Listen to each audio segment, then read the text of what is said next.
In today's video we're going to be reviewing the Bladeguard Ancient from the Space Marine Codex.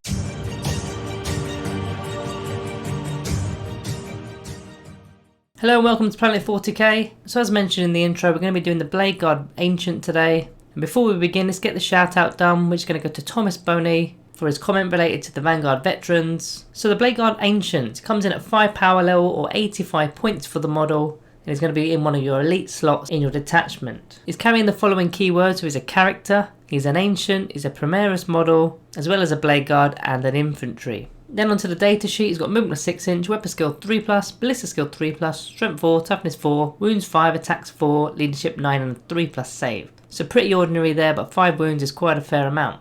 Onto the abilities, Angels of Death. So the combat doctrines and the shock assault in particular are going to benefit him at some point of the game. Then he's got an Astartes Banner, which is an aura ability. While a friendly chapter core unit is within 6 inches of the model, add 1 to the leadership characteristic of the models in the unit. In addition, each time a model in that unit is destroyed by an enemy attack, roll a d6 on a 4+, do not remove the destroyed model from play. Instead, you're going to either shoot with one of its ranged weapons, as if it was your shooting phase, or make one single attack with one of its melee weapons, as if it was the fight phase. Then afterwards you're going to remove the model. Then he's got Deeds of Heroism, which is another aura. This one's for a chapter Bladeguard unit within 6 inches of the model, and they're going to get a +1 to their attacks hit rolls. So now your Bladeguard veterans should be hitted on 2s. It's also going to count on himself, although it probably doesn't matter too much there, but he is a Bladeguard unit. Then finally he's got the Deathwing ability and the Wolfguard ability, so if you're playing Dark Angels, Deathwing, or playing Space Wolves, you can turn him into a Wolfguard. It's going to interact with their supplement and stratagems and character buffs and all sorts of other things in there.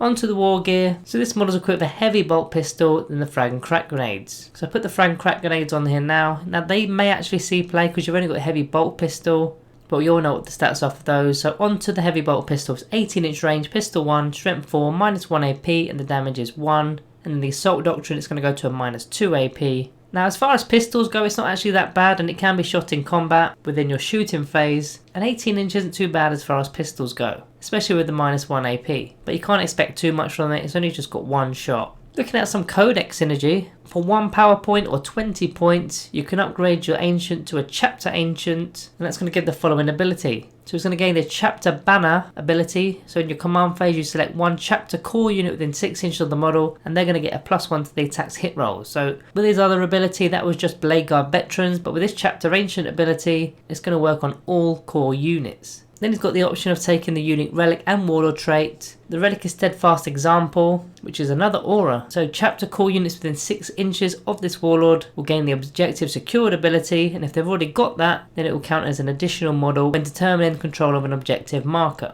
Then as for the relic, it's the Pendant of the Fallen.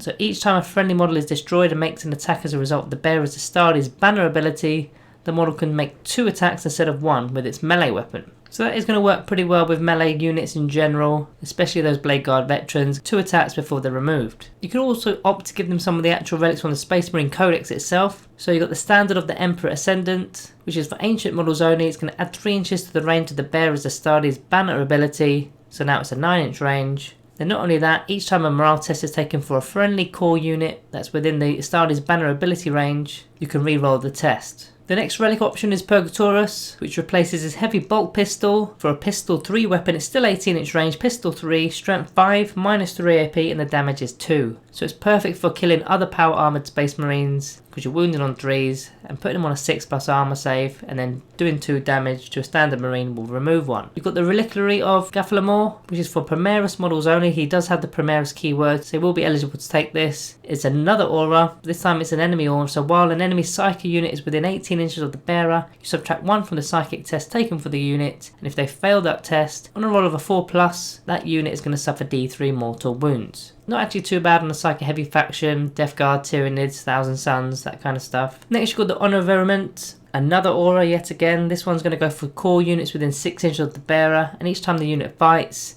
until the fight is resolved, add 1 to the attacks characteristics of the models in the unit, but you can't add this on to the additional attack granted by shock assault, so it's the second round of combat. Still could be handy if you're tied up. Then finally you've got the Voxer Spiritum. Primaris models again, you're going to add 3 inches to the range of the bearer's aura abilities to a maximum of 9 inches. So as he's got quite a lot of aura abilities, you could actually use this one. As far as stratagems go, you've got Relic of the Chapter. It's going to be 1 command point to add extra relics into the army. And as we've just seen, there's quite a few relics that can work with him, so for 1 CP you can add 1 more. Then likewise, hero of the chapter, if you wanted to add the warlord trait or any of the other warlord traits from the list, because he's not likely going to be your warlord, but if you wanted to give him a trait you can do so. The only trait that's really worth looking at is the chapter ancient trait, which is going to give those core units within 6 inches of the warlord the objective secured ability, and they're going to count as double if they've already got that. But other than that, I probably wouldn't give him a warlord trait. As for some unit synergy, so the obvious one here is the Bladeguard veterans, especially with this Deeds of Heroism aura, because they're going to get a +1 to their attacks hit roll, so they're hitting on 2s as previously mentioned. Now as those Bladeguard veterans as well as this ancient are on foot, they've only got a 6-inch movement, they are quite slow, so you do have the options of using a repulsor tank, either of those will do, or the impulsor tank, and you'll be able to fit a unit of Bladeguard veterans along with the ancient in one of those tanks. If you didn't fancy taking one of the transport tanks, you've got the option of using strategic reserves. Now it's probably likely going to cost you 2 command points to do so, because the Bladeguard veterans are 5 power or 10 power for a full unit, and the ancient is also 5 power, so you're going to do 10 to 15 power level there, so it's going to require 2 command points to do so.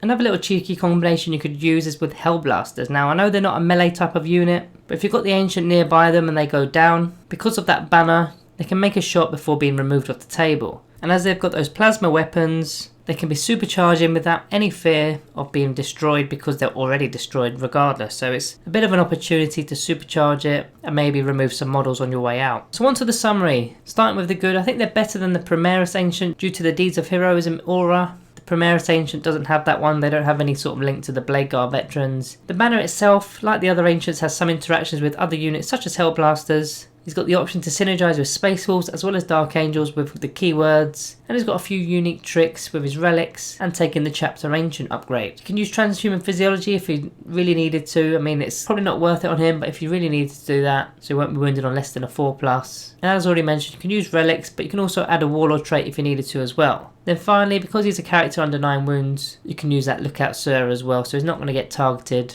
unless of course it's some sort of sniper unit.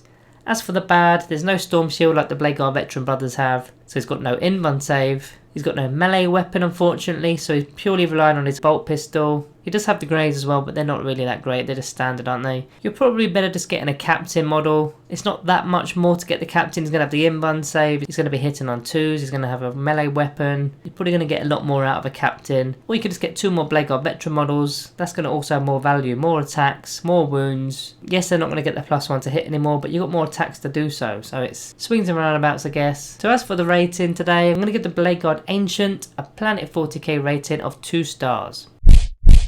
So that wraps up the Bladeguard Ancients review today. Thanks for watching guys, and I'll see you in the next one.